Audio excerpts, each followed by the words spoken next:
Let's get you up to speed now on big tech. Shauna talked a lot about it there. What a difference a day makes for Microsoft.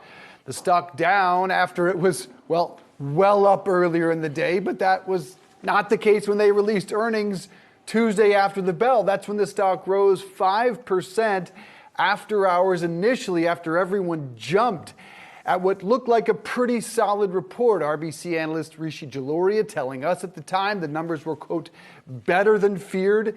Then came the call and a look under the hood at Microsoft, revenue growth slowing to a 6-year low. CEO Satya Nadella saying on the call organizations are exercising caution given the macroeconomic uncertainty. We got further guidance from their CFO Amy Hood, who said results weakened through December and should further slow in coming months. Again, kind of a lesson to wait for that call. We will certainly analyze Tesla the second they come out and do our best, but you need to give it some time and you need to hear that call before you truly analyze what it means for the next step, the next quarter, the next year. Yeah, exactly. And or also what it could mean for some of its competitors out there, because initially after Microsoft released earnings yesterday, when there was a lot of excitement about those numbers, particularly what we saw from the Azure, from their cloud division, that actually sparked a bit of a rally in Amazon shares in extended trading yesterday. Of course, the reverse happened today with Amazon under pressure, as well as a lot of the larger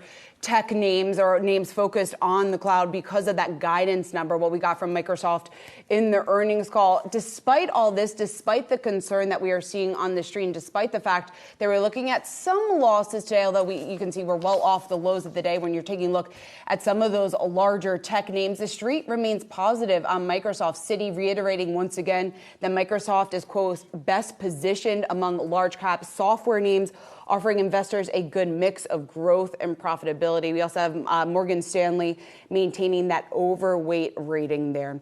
All right, Microsoft pulling the rest of the market down with it. You can see the Dow still in negative territory, though, well off the lows of the day. Looking at a 2-day chart there on an intraday basis, we are now actually in positive territory in the final hour trading, up just about 17 points.